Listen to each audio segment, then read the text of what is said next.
அண்ணாமலையுடன் சுயநலவாதிகள் தான் செல்கிறார்கள். தாமரையின் ஒரு இதழை கூட யாராலும் அசைக்க முடியாது என்று தமிழிசை சவுந்தரராஜன் தெரிவித்துள்ளார். மதுரையில் செய்தியாளர்களை சந்தித்த அவர் இவ்வாறு கூறினார்.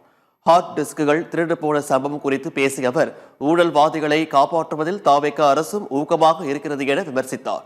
டாஸ்மாக் கடையை பொறுத்தவரையில் திறந்திருக்கும் ஆனால் திறந்திருக்காது, மூடி இருக்கும் ஆனால் மூடி இருக்காது என்கின்ற குழப்ப நிலைதான் உள்ளது எனவும் தமிழிசை சவுந்தரராஜன் குற்றம் சாட்டினார். ஒன்றே ஒன்று சொல்றேன், ஏதோ இளைஞர்கள் அங்க போயிட்டாங்கன்னா எந்த இளைஞரும் போகல. சுயநலவாதிகள் வேண்டுமென்றால் சென்றிருப்பார்கள். பொதுநலவாதிகள் யாரும் எங்கிட்ட இருந்து போகல. இதே மின்துறையில ஊழல் இல்லைன்னு சொன்னீங்க.